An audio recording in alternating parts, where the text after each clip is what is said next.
Hello friends, स्वागत है आपका हमारे चैनल ट्यूटोरियल प्लैनेट में। इस वीडियो में हम लोग पास्ट टेंस पढ़ेंगे। प्रेजेंट टेंस मैंने ख़त्म कर दिया है, तो वो अगर आपने नहीं देखा है तो ज़रूर देखें। और इस वीडियो में हम पास्ट टेंस पढ़ेंगे। और सबसे पहले पढ़ते हैं पास्ट टेंस का पहला भेद, पास्ट इंडेफिनिट टेंस। ठीक है, तो चलिए शुरू करते हैं। और अगर वीडियो अच्छा लगे तो लाइक कर दीजिएगा, और चैनल में पहली बार आए हैं तो सब्सक्राइब करके जाइएगा। सब्सक्राइब के बाद बेल आइकन भी दबा दीजिएगा। और बता दें कि अगर आपको टेंस बिल्कुल नहीं आता है तो हमारा जो ग्रामर सीरीज़ चल रहा है, ठीक है, पहले पार्ट से लेकर के अभी तक जितने भी पार्ट्स बने आप देखिए, आपको पूरा अच्छे से समझ में आएगा। तो अभी टेंस पढ़ रहे हैं तो चलिए देखते हैं सिंपल पास्ट टेंस। पहला भेद है जिसका नाम है सिंपल पास्ट टेंस। इसको पास्ट इंडेफिनिट टेंस भी कहा जाता है। सिंपल पास्ट टेंस को पास्ट इंडेफिनिट टेंस भी कहते हैं। और मैं बता दूं कि सिंपल प्रेजेंट टेंस आपने पढ़ा होगा, प्रेजेंट इंडेफिनिट टेंस मैंने पढ़ाया है। तो उसमें उसका जो रूल था, उसके जो पहचानने के नियम थे, ठीक उसका उल्टा है ये। वो प्रेजेंट टाइम के लिए था और ये पास्ट टाइम के लिए, बीते हुए समय के लिए है। जैसे उसमें क्या था कि वर्तमान काल में जो सामान्य वर्तमान काल में जो क्रियाएं होती है और उसका आदत बताने के लिए प्रेजेंट इंडेफिनिट टेंस का यूज़ किया जाता है। तो उसी तरह बीते हुए समय में आदत बताने के लिए पास्ट इंडेफिनिट टेंस का प्रयोग किया जाता है। और बीते हुए समय में अगर कोई काम साधारण तौर पर हुआ, जैसे मैंने खाया, उसने पढ़ा, वो यहाँ आया, मैं वहाँ गया, ठीक है, उसने मुझे पढ़ाया, इस तरह से जो सिंपल जो साधारण क्रियाएं हैं उसमें हम लोग पास्ट टेंस का यूज़ करते हैं। और बीते हुए समय में अगर आदत बताने का बोध हो तो आदत बताने के लिए भी हम लोग पास्ट इंडेफिनिट टेंस का यूज़ करते हैं। जैसे कि वो यहाँ आता था, वो यहाँ प्रतिदिन आता था, ठीक, मैं स्कूल जाता था, मैं उसे पढ़ाता था। इस तरह की जो आदत है उसका बोध कराने के लिए हम लोग पास्ट इंडेफिनिट टेंस का यूज़ करते हैं। और पास्ट टेंस में आदत का बोध कराने के लिए यूज्ड टू का भी यूज़ किया जाता है, जो मैं आपको मॉडल ऑक्सिलरी वर्ब में बता चुका हूँ। तो मॉडल ऑक्सिलरी वर्ब वाला वीडियो भी जा करके देखें यूज्ड टू के लिए, ठीक है। तो फिलहाल यहाँ पर देखते हैं सिंपल पास्ट टेंस में क्या होता है। तो इसका स्ट्रक्चर सबसे पहले देखते हैं। स्ट्रक्चर पहले देख लेते हैं, उसके बाद स्ट्रक्चर के बाद हम लोग और अच्छे से पढ़ेंगे कि आपके एग्जाम में किस तरह से आता है। सबसे पहले देखते हैं अफर्मेटिव सेंटेंस, जो सकारात्मक वाक्य होता है उसके बारे में। जैसे कि सिंपल कोई काम पास्ट टेंस में हुआ, जैसे कि मैंने खाया, ओके, मैंने खाया, ठीक। तो इसमें सबसे पहले सब्जेक्ट लिखेंगे। तो किसने खाया? मैंने खाया, तो मैं हो गया सब्जेक्ट। तो मैं की अंग्रेजी क्या होती है? आई। सब्जेक्ट के बाद क्या लिखना है? वर्ब का दूसरा रूप, सेकेंड फॉर्म, खाया। तो खाना का क्या होता है? ईट, मतलब होता है खाना। तो ईट के बाद दूसरा रूप क्या होता है? Ate, ATE, ate. I ate, मैंने खाया, ठीक है। अब क्या खाया? तो वो हो जाएगा ऑब्जेक्ट। मैंने आम खाया, सेब खाया, ठीक है। तो आई एट ए मैंगो, मैंने एक आम खाया। एन एप्पल, मैंने एक एप्पल खाया, ठीक है। तो ये ऑब्जेक्ट हो गया आपका। और ये निगेटिव का मतलब होता है, इसका निगेटिव, मैंने नहीं खाया, ठीक। तो इसके लिए हम क्या करेंगे? सबसे पहले सब्जेक्ट डालेंगे आई। आई के बाद क्या लिखना है? डिड। डिड के बाद क्या लिखना है? नोट। डिड नोट के बदला में आप डिडंट भी लिख सकते हैं, DIDN'T, didn't. I did note या डिडंट, आई डिडंट। उसके बाद वर्ब का पहला रूप देना है। इसमें वर्ब का दूसरा रूप देखिए, इसमें डिड तो आ गया है, दूसरा रूप तो आ ही चुका है पहले ही ऑलरेडी, इसलिए यहाँ पर हम क्या करेंगे? वर्ब का पहला रूप देंगे। वर्ब फॉर्म याद रहना चाहिए, मैंने पहले ही दिन बताया था। सबसे पहले आप लोग वर्ब फॉर्म रट लें, ठीक है, जुबान पे रटा रहना चाहिए। तो आई डिड नोट, वर्ब का पहला रूप क्या हो जाएगा? ईट। मैंने नहीं खाया, क्या नहीं खाया? A mango. जो कुछ भी नहीं खाया वो यहाँ पर डाल देंगे, वो ऑब्जेक्ट हो जाएगा। I didn't eat a mango, मैंने एक आम नहीं खाया, मैंने आम नहीं खाया, ठीक है। और यहाँ पर कुछ ऐसे वर्ड्स हैं जो अगर किसी सेंटेंस में लगे रहे, ये आपके एग्जाम के लिए है, ध्यान दें इस वर्ड्स पे, इस वर्ड्स पे अच्छे से ध्यान दें, ये आपके एग्जाम के लिए है। अगर किसी सेंटेंस में अगर ये सारे वर्ड्स हैं, एगो, एगो मतलब पहले, यस्टरडे बीता हुआ कल, लास्ट वीक पिछले सप्ताह, लास्ट मंथ पिछले महीना, लास्ट ईयर पिछले साल, मंडे लास्ट पिछले सोमवार को, इन 2002 2002 ईस्वी में, अगर ये सारे वर्ड्स रहे, ठीक है, इस तरह से रहे, तो यहाँ पर जिस सेंटेंस में ये सारे वर्ड्स रहेंगे वो सेंटेंस जो है सिंपल पास्ट टेंस में होगा। क्लियर है? उसमें हम वर्ब का दूसरा रूप यूज करेंगे अगर वो अफर्मेटिव सेंटेंस है तो, और अगर अफर्मेटिव सेंटेंस नहीं है, नेगेटिव है, तो did not plus V1 use करेंगे। वो मैं आपको बताऊंगा, सेंटेंस दे करके मैं बताऊंगा कि एग्जाम में किस तरह से ये सारे वर्ड्स रहेंगे, तो हम इसका यूज करेंगे, उस सेंटेंस को हम सॉल्व करेंगे। क्लियर है? वीडियो में बने रहें, अच्छे से समझाएंगे, दिखाते हैं। चलिए, जैसे मैंने बताया कि अगर पास्ट बीते हुए समय में अगर किसी को कोई आदत थी तो उसको उसका बोध कराने के लिए भी हम सिंपल पास्ट टेंस का यूज करते हैं। जैसे कि देख सकते हैं, लिख दें अगर दीपक ऑलवेज केम हेयर, यहां पर मैंने केम लगाया है, दीपक सब्जेक्ट हो गया, ऑलवेज का मतलब क्या हुआ? हमेशा, आदत का बोध हो गया। जैसे सिंपल प्रेजेंट टेंस में जिस जिस वर्ड से आदत का बोध होता था, जैसे कौन कौन से वर्ड्स हैं यहां पर मैं लिख देता हूं। जैसे ऑलवेज हो गया, हमेशा, ऑफन, ऑफन मतलब क्या हो जाएगा? अक्सर, डेली, डेली मतलब प्रतिदिन, everyday,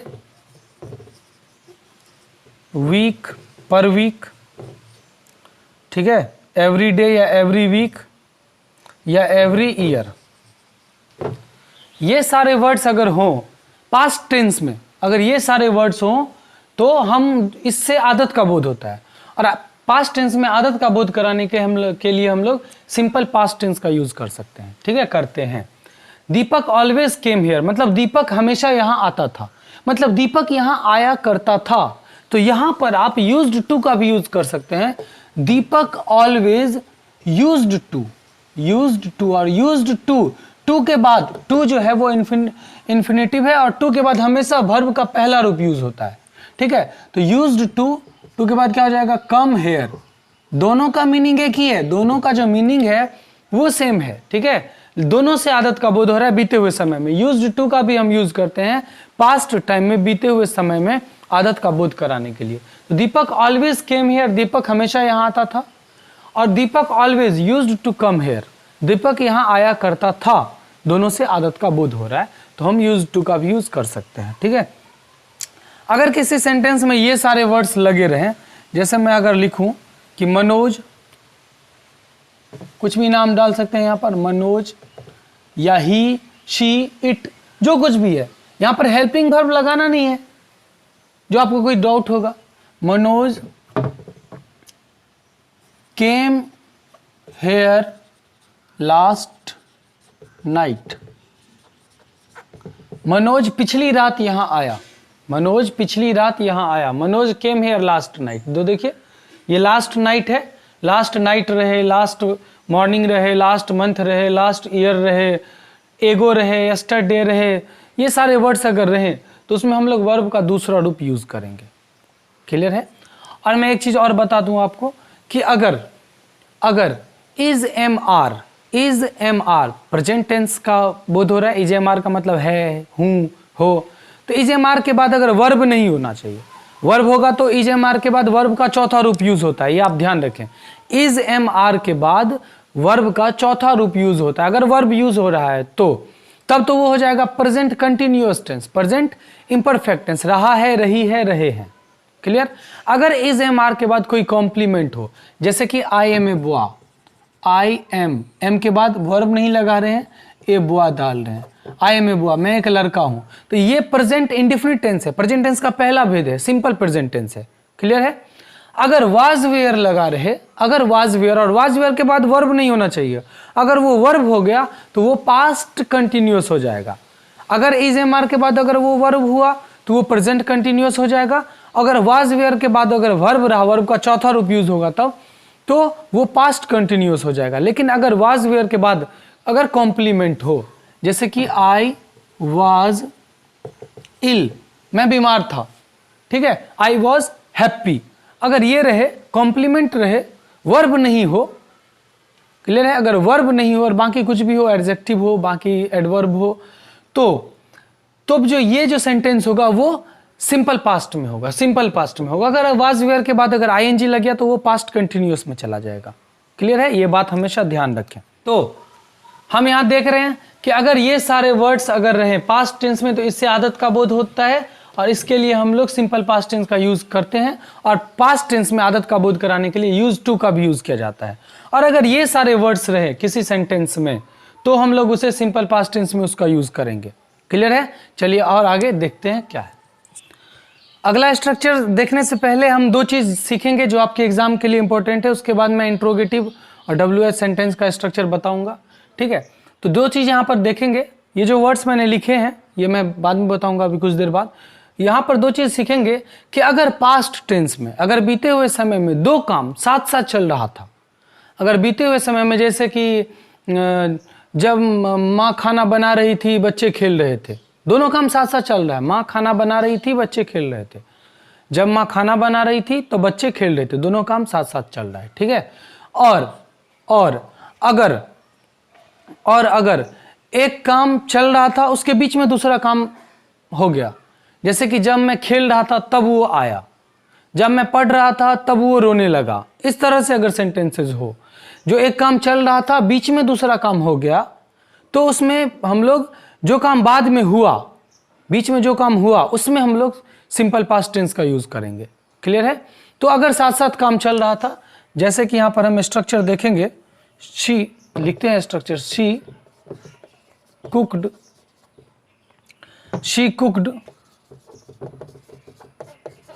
while the children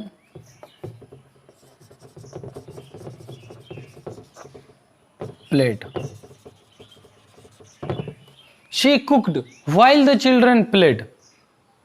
clear है, यहां पर हम ऐसे नहीं लिख सकते इसको, she was cooking while मतलब जब, the children played, इसको हम ऐसे नहीं लिख सकते। ठीक है, ये गलत है, क्योंकि ये दोनों काम जो है वो पास्ट टेंस में साथ साथ चल रहा था। तो पास्ट टेंस में साथ साथ चलने वाले काम के लिए हम लोग इसका यूज करते हैं। दोनों तरफ सिंपल प्रेजेंट टेंस होगा, दोनों भाग में सिंपल प्रेजेंट टेंस होगा। क्लियर है, शी कुक्ड वो खाना बना रही थी, इसका मतलब होगा यहाँ पर वो उसने खाना बनाया, ऐसा नहीं होगा। She cooked while the children played, जब है ना, जब मतलब दोनों काम एक साथ चल रहा है, जब ये हो रहा था तब ये हो रहा था। क्लियर है, तो दोनों काम अगर एक साथ चल रहा है तब हम लोग सिंपल पास्ट टेंस का यूज करते हैं। She cooked while the children played, जब वो खाना बना रही थी तब बच्चे खेल रहे थे, या the children played while she cooked, जब बच्चे खेल रहे थे तब वो खाना बना रही थी। इसको हम शुरू में भी ला सकते हैं, कोई दिक्कत नहीं है। क्लियर है, उसके बाद देखते हैं सेंटेंसेस। जब कोई काम पास्ट टेंस में एक काम हो रहा है तब दूसरा काम जब होता है उसमें हम लोग कैसे यूज करेंगे, जैसे व्हेन, जब, वी वेर स्लीपिंग, जब हम लोग सो रहे थे, व्हेन वी वेर स्लीपिंग, यहां पर कॉमा डालेंगे। देखिए, जब व्हेन वी वेर स्लीपिंग, जब हम लोग सो रहे थे, तब अगर दूसरा काम होगा तो उसमें हम लोग सिंपल पास्ट टेंस लगाएंगे। ठीक, ही केम, जब हम लोग सो रहे थे वो आया, तो एक काम जारी था, दूसरा काम हुआ उसके बीच में, तो ये जो दूसरा काम जो होगा उसमें हम लोग simple past tense, subject plus V2 simple past tense लगाएंगे। क्लियर, व्हाइल या व्हेन, जब, he was sleeping, जब वो सो रहा था, he shot dead, subject plus V2, he shot dead, उसे गोली मार दी गई। क्लियर, जो काम बीच में हुआ, जो काम जारी था, उसमें हम लोग प्रेजेंट इम्परफेक्ट टेंस लगाएंगे, जो हम इसके बाद पढ़ने वाले हैं। ठीक है, और जो काम जारी था उसमें तो जारी present imperfect and present continuous tense लगाएंगे। जो काम कंटिन्यू था उसमें कंटिन्यूअस टेंस लगाएंगे, V4 लगेगा, और जो काम बीच में हुआ उसमें हम लोग सिंपल पास्ट टेंस लगाएंगे। क्लियर है, चलिए एक और देखते हैं। व्हेन, कोई नाम ले लेते हैं यहां पर, Babita was watching television comma डालेंगे। जब बबीता टेलीविजन देख रही थी, क्लियर, हर फादर केम, उसके पिताजी आए। एक काम जारी था, दूसरा काम हुआ, तो उस जो दूसरा काम बीच में होगा उसमें हम लोग सिंपल पास्ट टेंस लगाएंगे, सब्जेक्ट प्लस V2। क्लियर है? अब आते हैं इन वर्ड्स को। ये सारे वर्ड्स देखिए, ये जो सारे वर्ड्स हैं, ये अगर हो if, only, as if, I wish. If मतलब अगर, ओनली मतलब केवल, एज इफ मतलब मानो, आई विश मतलब काश। आई विश का मतलब होता है काश। एज दाउ, यद्यपि, इट इज टाइम, ये वही समय है। तो ये सारे वर्ड्स अगर किसी सेंटेंस में हो तो उस सेंटेंस में हम लोग सिंपल पास्ट टेंस का यूज करते हैं। और कैसे करते हैं वो हम देखते हैं। चलिए, जैसे हम यहां पर कोई सेंटेंस लेते हैं, जैसे इट इज टाइम, ये वही समय है। जैसे कि हम लोग बात करते हैं कि जैसे अभी आज सुबह मैं बोलूं कि आज वही दिन है जब मैं, पिछले साल की बात कर रहा हूं, जो आज वही दिन है जिस दिन मेरी टांग टूटी थी। ठीक है, आज वही दिन है जब मैं ये काम कर रहा था। आज वही दिन है, ये वही समय है जब मैंने ऐसे किया, जब तुमने ऐसा किया, जब ये काम पिछले साल हुआ था। ठीक है, तो उसमें इट इज टाइम का मतलब यही है कि, तो उसमें हम लोग सिंपल पास्ट टेंस का यूज करते हैं। जैसे it is time we went there, ये वही समय है जब हम लोग वहां गए थे। अब इसमें क्या स्टूडेंट गलती करते हैं, गए थे तो वो पास्ट परफेक्ट टेंस का यूज कर देते हैं, हैड V3 लगा देते हैं। वो लगा देते हैं it is time we had gone there, ये वही समय है जब हम लोग वहां गए थे। दोनों का मतलब सेम है, दोनों का मीनिंग सेम हो रहा है, लेकिन इट इज टाइम के साथ सिंपल पास्ट टेंस का यूज होता है, पास्ट परफेक्ट टेंस का यूज नहीं होता है। क्लियर है? पास्ट परफेक्ट टेंस का यूज हम पढ़ाएंगे अगले वीडियोस में, तो वो आप जरूर देखें। तो इट इज टाइम के बाद सिंपल पास्ट टेंस का यूज होगा, पास्ट परफेक्ट टेंस का यूज नहीं होगा। क्लियर है? उसी तरह अगर हम लिखें आई विश, काश, आई विश का मतलब होता है काश, आई वेयर अ किंग। ध्यान दें, इस बात को ध्यान दें, इस बात पर ध्यान दें, ये सब्जेक्ट वर्ब एग्रीमेंट की चीज है जो मैं पढ़ा चुका हूं। सब्जेक्ट वर्ब एग्रीमेंट वाला वीडियो आप लोग जा करके देखें। देखिए, मैं सिंपल सी बात बताना चाहता हूं, अगर आप बिहार बोर्ड क्लास 10th या 12th में ग्रामर की तैयारी कर रहे हैं, इंग्लिश ग्रामर पढ़ना चाहते हैं, जो कि एग्जाम में 60% क्वेश्चन इंग्लिश ग्रामर से पूछा जाता है, तो इंग्लिश ग्रामर की मैं सीरीज बना रहा हूं। ठीक है, जिसमें मैंने सबसे पहले सोचा कि मैं टेंस पढ़ाऊं, तो टेंस से पहले कुछ चीजें थी जो मुझे पढ़ानी जरूरी थी। जैसे वर्ब के बारे में जानना था, सब्जेक्ट के बारे में जानना था, सब्जेक्ट और वर्ब के बीच में जो एग्रीमेंट है, जो सब्जेक्ट किस तरह वर्ब के साथ काम करता है वो जानना था। उस सब के लिए मैंने एक्सुलरी वर्ब के बारे में जानना था। वो सारे वीडियोस मैं बना चुका हूं, करीब 7 वीडियोस पहले बन चुके हैं। उसका लिंक मैं दे दूंगा डिस्क्रिप्शन में और कमेंट बॉक्स में भी, आप लोग जाकर के जरूर देखें। ग्रामर में आपको 10th 12th और ग्रामर तो सब क्लास के लिए होता है, तो इसमें आपको ज़्यादा दिक्कत नहीं होगी, दिक्कत का सामना आपको नहीं करना पड़ेगा। क्लियर है? ये जो लाइन मैंने लिखा है, ये जो आई विश वाला लाइन है काश, तो ये सब्जेक्ट वर्ब एग्रीमेंट का चीज़ है, तो वो मैं पढ़ा चुका हूँ। फिर भी यहाँ पर भी हम देखें कि आई विश के साथ मैंने क्या बोला कि सिंपल पास्ट टेंस का यूज़ किया जाता है। तो यहाँ पर आप देख सकते हैं आई, और आई के बाद आई के साथ क्या लगता है, आई के साथ वाज लगता है। क्लियर? यहाँ पे क्या लगा है, वेयर लगा है, क्योंकि आई विश है। तो जब भी कोई ऐसी इच्छा जो पूरी नहीं हो सकती है, जो असंभव है पूरी होना, ठीक है, जो ऐसी इच्छा जो पूरी होना असंभव है, बस हम कल्पना करते हैं कि ये काश ये ऐसा होता तो ये ऐसा हो जाता, तो उसमें जो सब्जेक्ट है वो कोई भी सब्जेक्ट रहे, उसके साथ हमेशा प्लूरल वर्ब ही लगता है, वेयर ही लगेगा। क्लियर है? और वाज वेयर के बाद वर्ब नहीं लगता है। मैंने बोला जैसे ही हम वाज वेयर के बाद वर्ब लगाएंगे तो वर्ब का चौथा रूप यूज किया जाएगा। वाज वेयर के बाद वर्ब का चौथा रूप यूज किया जाता है और वो बन जाएगा पास्ट कंटिन्यूअस टेंस। ठीक है? तो वाज वेयर के बाद हमें कॉम्प्लीमेंट लगाना है। कॉम्प्लीमेंट मतलब कोई एडजेक्टिव हो या कोई चीज हो, किसी चीज का नाम हो, ठीक है, वो हमें लगाना है। तो आई विश, काश मैं एक राजा होता, तो I wish I were a king, मैं एक राजा होता है, ये कॉम्प्लीमेंट है, ये वर्ब नहीं है। क्लियर है? उसी तरह आई विश, और देख सकते हैं आई विश आई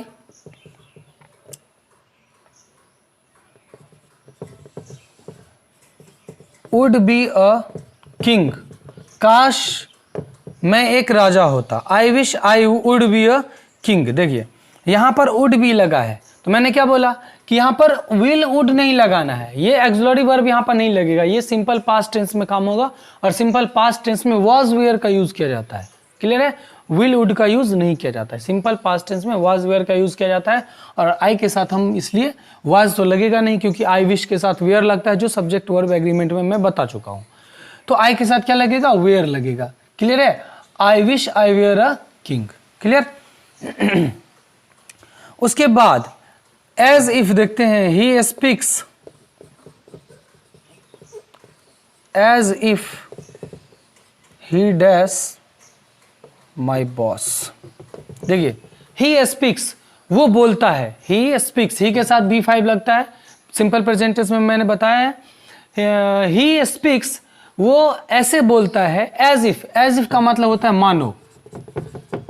ठीक है? वो ऐसे चलता है मानो बहुत बड़ा कलाकार हो, वो ऐसे बोलता है मानो बहुत बड़ा डॉन हो। क्लियर? वो ऐसे गाता है मानो अरिजीत सिंह हो। तो इस तरह से जो अगर मैं सेंटेंस बोलूं, ही स्पीक्स एज इफ का मतलब क्या होता है? मानो। ठीक? तो ही स्पीक्स, वो बोलता है, एज इफ मानो वो मेरा बॉस हो, वो ऐसे बोलता है जैसे मेरा बॉस हो। क्लियर? तो एज इफ अगर सेंटेंस में है तो इसमें भी सिंपल पास्ट टेंस में यूज किया जाएगा, मतलब ही के साथ क्या लगेगा? वाज या वेयर लगेगा। और एज इफ के साथ भी हमेशा वेयर लगता है। एज इफ जैसे आई विश के साथ वेयर लगता है, प्लूरल वर्ब का यूज किया जाता है, उसी तरह एज इफ जिस सेंटेंस में रहेगा उसमें भी प्लूरल वर्ब का यूज किया जाएगा, मतलब ही के साथ भी क्या लगेगा? वेयर लगेगा। वैसे ही के साथ वाज लगता है, लेकिन एज इफ है तो ही के साथ हम वेयर लगाएंगे। He speaks as if he were my boss, वो ऐसे बोलता है मानो मेरा बॉस हो। क्लियर? चलिए यहां तक तो आपके समझ में आ गया, ये सारी चीजें आपके एग्जाम में थी। मैं सेंटेंस दूंगा, उसके बाद स्ट्रक्चर छूट गया है इंट्रोगेटिव और WH सेंटेंस का, उसका स्ट्रक्चर देखते हैं। ओके, चलिए इंट्रोगेटिव और WH सेंटेंस का स्ट्रक्चर देखते हैं। इंट्रोगेटिव सेंटेंस जैसे क्वेश्चन मैं करूं कि क्या तुमने अपना होमवर्क कंप्लीट किया? क्या तुमने अपना होमवर्क कंप्लीट किया? तो ये हो जाएगा इंट्रोगेटिव सेंटेंस। तो इसका स्ट्रक्चर है, स्ट्रक्चर पे बिठाते हैं। ठीक, सबसे पहले क्या लिखना है? डिड। उसके बाद सब्जेक्ट, सब्जेक्ट क्या हुआ? क्या तुमने अपना होमवर्क कंप्लीट किया? तो तुमने, तुम हो गए सब्जेक्ट, तो यू डालेंगे, डिड यू। उसके बाद नोट, तो इसमें तो नहीं, मैंने नहीं बोला है क्या तुमने अपना होमवर्क कंप्लीट किया, इसमें नहीं है तो नहीं डालेंगे। अगर यहाँ पे नहीं रहता, क्या तुमने अपना होमवर्क कंप्लीट नहीं किया, तो यहाँ पर हम नोट डालते। क्लियर है? हाँ, नहीं है इसलिए मैंने नोट को घेर दिया है। नहीं रहेगा तो सब्जेक्ट के बाद डालेंगे, अगर नहीं रहेगा तो नोट नहीं डालेंगे। क्लियर? तो डिड यू वर्ब का पहला रूप, वर्ब कौन सा है? कंप्लीट करना, पूरा करना, होमवर्क पूरा करना। होमवर्क तो ऑब्जेक्ट हो गया, जो काम आप कर रहे हैं, कौन सा काम कर रहे हैं? पूरा करने का काम कर रहे हैं। तो पूरा करना का क्या होता है? Complete, COMPLET, complete. कंप्लीट मतलब पूरा करना। ठीक, कंप्लीट का चारों रूप, पांचों रूप क्या होगा? Complete, completed, completed, completing, completes. ठीक, तो डिड यू कंप्लीट, यहां तक हो गया। क्या तुमने पूरा किया? क्या आपने पूरा किया अपना होमवर्क? तो आप अपना होमवर्क, तुमने अपना होमवर्क, तो यू के साथ होगा your homework. Did you complete your homework? क्या तुमने अपना होमवर्क पूरा किया? क्लियर? अगर यहां पर नोट रहता तो क्या लिखते हम? Did you note complete your homework. Clear? Note को हम डिड के साथ भी ऐड कर सकते हैं। तो नोट को अगर हम डिड के साथ ऐड करना चाहें तो यहां पे डिड और नोट ऐड होकर के हो जाएगा डिडंट। ऐसे लिखेंगे, did apostrophe T, did an apostrophe T, didn't. उसके बाद क्या होगा? You complete your homework. क्या तुमने अपना होमवर्क कंप्लीट किया। यहीं पर अगर रहता कि क्या उसने अपना होमवर्क कंप्लीट किया, तो यहां पर हम लिखते did he complete his homework, he के साथ हिज लगता। क्या मैंने अपना होमवर्क कंप्लीट किया, तो डिड आई, यहां पे आई होता, did I complete my homework. क्या उन लोगों ने अपना होमवर्क कंप्लीट किया, तो did they complete their homework. They के साथ क्या लगता है, दियर, THEIR, दियर। ठीक है, क्या यहां पर अगर ये नोट वाला समझ में आ गया, तो चलिए अब चलते हैं WH सेंटेंस पे। तो WH सेंटेंस में होगा तुमने अपना होमवर्क कंप्लीट क्यों नहीं किया, तुमने अपना होमवर्क कंप्लीट क्यों किया, इस तरह से बोल सकते हैं। तो सबसे पहले WH वर्ड पता है, क्यों, कहां, कैसे, कब, कौन, किस लिए, किसको, किसने, ये सारे वर्ड्स जो है WH सेंटेंस है। जैसे तो क्यों का क्या होगा, why, what, where, when, whose, whom, how, ये सारे WH वर्ड है। तो वाई सबसे पहले WH दे दिया। क्या तुमने अपना होमवर्क कंप्लीट क्यों नहीं किया, देखिए यहां पर लिख देते हैं, हिंदी में लिख देते हैं, तुमने अपना गृह कार्य पूरा क्यों नहीं किया। क्लियर। तो सबसे पहले क्यों, कहां, कैसे, कब, कौन की अंग्रेजी लिखनी है, तो क्यों का लिख दिए वाई। उसके बाद डिड लगाना है तो डिड लगा देंगे आंख बंद करके। उसके बाद सब्जेक्ट शुरू में मिलेगा आपको, तुमने तो यू, मैंने तो आई, उसने तो ही, किसी लड़की ने तो शी। क्लियर। नोट तो नहीं, इसमें हम कहीं नहीं देखे, हाँ नहीं है तो नोट देंगे यहाँ पे। अगर यहाँ पे नहीं रहता, नोट नहीं रहता तो नोट नहीं देते। क्लियर है। और अगर आप नोट को जोड़ना चाहे डिड के साथ, तो नोट यहाँ पे डिडंट हो जाएगा। उसके बाद पूरा ऐसे लिखेंगे। वर्ब का पहला रूप, तो वर्ब कौन सा है, पूरा करना जो है, पूरा किया, पूरा करना वर्ब है तो कंप्लीट हो जाएगा, कंप्लीट। ऑब्जेक्ट अपना गृह कार्य, तुमने तो यू है तो योर होमवर्क लिखेंगे। Why did you not complete your homework? तुमने अपना गृह कार्य पूरा क्यों नहीं किया।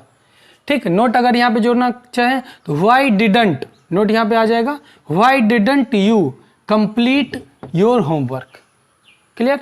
मैंने अपना होमवर्क, तो यहाँ पर मैंने बस एक सेंटेंस लिया है। ट्रांसलेशन आप लोग बनाते होंगे, जो ट्रांसलेशन नहीं बने आप हमें इंस्टाग्राम बोल रहे हैं, आप हमें टेलीग्राम पर कर सकते हैं। टेलीग्राम अगर आपके मोबाइल में हो तो ऊपर में सर्च करना, ट्यूटोरियल प्लैनेट ग्रुप ओपन होगा, उसमें आप ज्वाइन कर लीजिएगा। डिस्कस वाला ग्रुप है, डिस्कस में जा करके आप कुछ भी पूछ सकते हैं, क्वेश्चन में कुछ भी लिख करके फोटो भेज सकते हैं, मैं उसका आपको रिप्लाई दूंगा। ठीक है। व्हाट्सएप पे संभव नहीं होता है क्योंकि बहुत सारा कॉन्टैक्ट आ जाता है तो उसमें दिक्कत हो जाती है। ठीक है। और नंबर भी, बहुत सारे स्टूडेंट को नंबर भी साझा करने में प्रॉब्लम है, इसलिए व्हाट्सएप मैंने हटा दिया है। टेलीग्राम पर आपको जो कुछ पूछना है आप पूछ सकते हैं, मैं जल्द ही रिप्लाई देता हूं टेलीग्राम पर। बहुत सारे स्टूडेंट हैं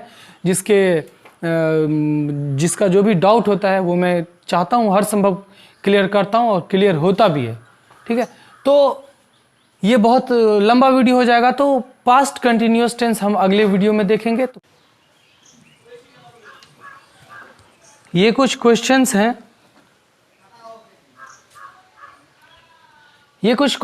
जो आपके एग्जाम में पूछे जाते हैं इसी तरह से। ठीक है। और अगर आपने पूरा वीडियो देखा है तो ये मुझे बताने की ज़रूरत नहीं, आप लोग खुद बना सकते हैं और बना करके टेलीग्राम पे मुझे भेजें। ठीक है। या कमेंट में आंसर करें, मैं आपको बताऊंगा आपका सही है या गलत है। और भी इसी तरह के क्वेश्चंस आपके बुक्स में होंगे तो बुक भी बनाया करें आप लोग, और जो डाउट होता है वो हमसे बेझिझक पूछ सकते हैं, कोई दिक्कत नहीं है। ठीक है। तो ये सारे क्वेश्चन आप लोग देख लें, वीडियो को पॉज करके स्क्रीनशॉट ले करके देखें और बनाएं। अगर नहीं बन रहा है तो फिर आप कमेंट करें, मैं आपको बता दूंगा। तो कैसा लगा प्लीज़ कमेंट करके बताएं। Thank you, bye bye. Channel को सब्सक्राइब करके जाइएगा। बाय।